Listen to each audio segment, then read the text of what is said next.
लेकर आज हमारा समूह आज एक एकांकी का मंचन करने के लिए आप सबके सामने प्रस्तुत हुआ है, जिसका शीर्षक सूखी डाली है। प्रस्तुत एकांकी सूखी डाली के लेखक उपेंद्रनाथ अष्ट द्वारा रचित है। उपेंद्रनाथ अष्ट ने पाश्चात्य नाट्य साहित्य से प्रेरित होकर एकांकी लिखने का सफल प्रयास किया है। उपेंद्रनाथ अष्ट जी का जन्म जालंधर में दिसंबर 1910 में हुआ है। अष्ट जी ने एकांकी लिखने का कार्य सन 1936 में प्रारंभ किया था।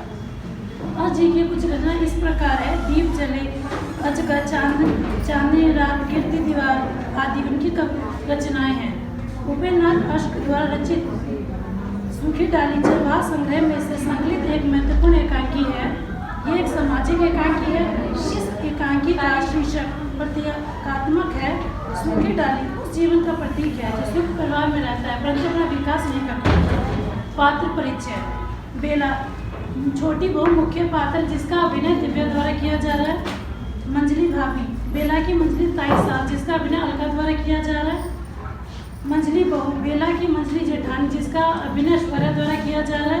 इंदु बेला की नंद जिसका अभिनय सोनाली द्वारा किया जा रहा है। दादाजी परेश के दादाजी जिसका अभिनय ऐश्वर्या द्वारा किया जा रहा है। पारो पड़ोसी का अभिनय खुशी द्वारा किया जा रहा है। परेश बेला का पति जिसका अभिनय सोनाली द्वारा किया जा रहा है। बड़ी भाभी जिसका अभिनय खुशी द्वारा किया जा रहा है। हम सूखी डाली के तीसरे भाग के अंतिम दृश्य का अभिनय कर रहे हैं, इसलिए इसकी रूपरेखा इस प्रकार है। बेला नामक एक ग्रेजुएट लड़की स्विफ्ट परिवार में बहू बनकर आती है, जिसे स्विफ्ट परिवार के साथ सामंजस्य स्थापित करने में समस्या का सामना करना पड़ता है क्योंकि वह एकल परिवार में पली बड़ी है। शुरुआत में बेला और इंदु के बीच में नौकर को लेकर बहस हो जाती है, जिसका वर्ण वह परेश से करती है। इस समस्या को लेकर परेश दादाजी के पास जाता है, जिस समस्या का वह खुद दादाजी को यह बताता है कि वह बाग वाला मकान बेला को दे दे। यह सुन के दादाजी मकान देने से मना कर देते हैं क्योंकि वह इस वट वृक्ष रूपी परिवार को की एक डाली से अलग नहीं कर देना चाहते। दादाजी इस समस्या का समाधान देते हैं कि छोटी बहू यानी बेला को कोई परेशान ना करे, कोई ऐसा काम ना करे जिससे उसे अपमानजनक सा महसूस हो।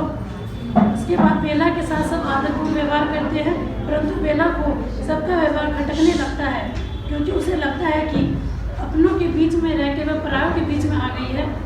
इसी रोज इंदु मंजली भाभी बैठे पड़ोसी की घटना का आनंद ले रहे थे, तभी वहाँ पर बेला आ जाती है। बेला को देखकर उनकी कैसी प्रतिक्रिया होती है, आइए हम ये देखें।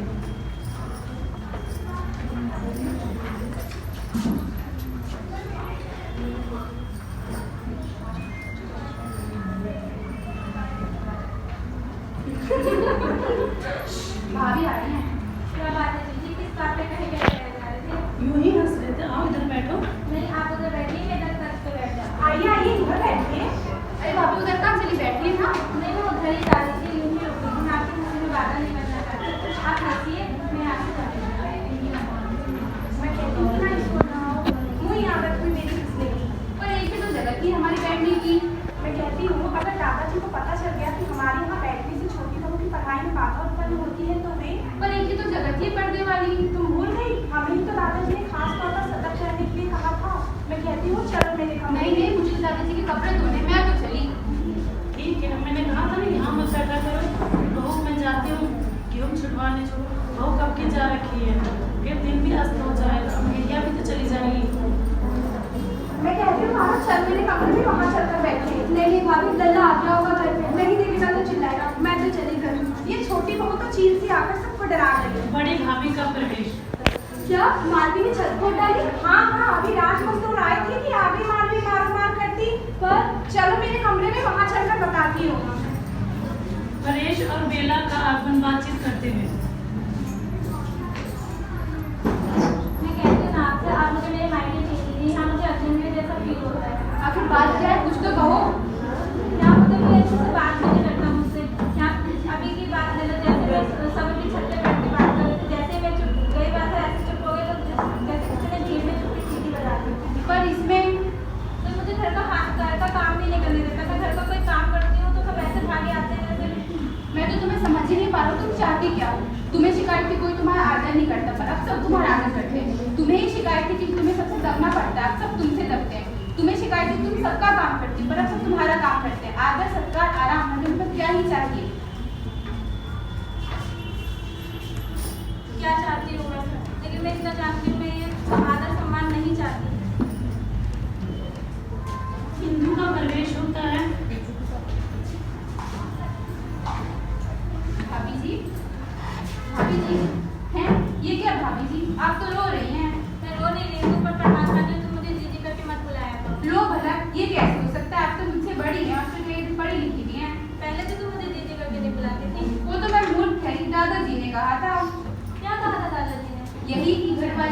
समझाया था उन्होंने कि सब आपका आदर और सम्मान करें। परंतु मैंने तो उनसे कभी कोई शिकायत नहीं की। शायद छोटे भैया ने की थी कि आपका यहाँ मन नहीं लगता और आपको बाग वाला। वो होती है बात है। दादाजी वो सब कुछ सह सकते हैं पर किसी का अलग गुनाह नहीं कर सकते। हम सभी जहान के डालियाँ हैं और वो कहा करते हैं कि कोई डाली टूट के अलग हो जाए इससे पहले मैं ही इस घर से चला जाऊंगा। और उन्होंने हम सबको समझाया कि हम सब आपका आदर सम्मान काम करें और आपको पढ़ने और पढ़ाने का समय दें। परंतु मैं ये आदर सम्मान नहीं चाहती, मैं तो तुम सब लोगों के साथ मिलकर काम करना चाहती हूँ। लो भला ये कैसे हो सकता है भाभी जी? मैंने आप लोगों को कितना गलत समझा और आप लोगों ने मुझे। ये कैसे बातें करी भाभी जी? मैं ये अपने कपड़े लाई, मैं दादाजी के कपड़े धोने जा रही थी, साथ में आपके भी फटकना। भाभी जी चल हिंदू, मैं भी तेरे साथ कपड़ा धोऊंगी।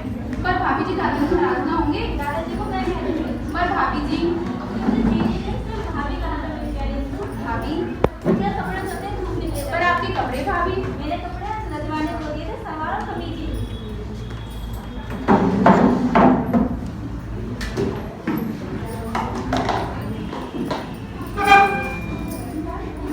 तो आगे पढ़ना चाहती है? हाँ भाभी पर घर वाले माना कब ना। चिंता मत कर, मैं तेरे भाई से बात करूंगी, तुम्हारे भाई से बात करूंगी और तुम्हें आगे पढ़ाऊंगी। सच भाभी? दादाजी का धन्यवाद होता है। दादाजी को छोटी बहू मिला को कपड़े धोने से अच्छे होता है। है छोटी बहू?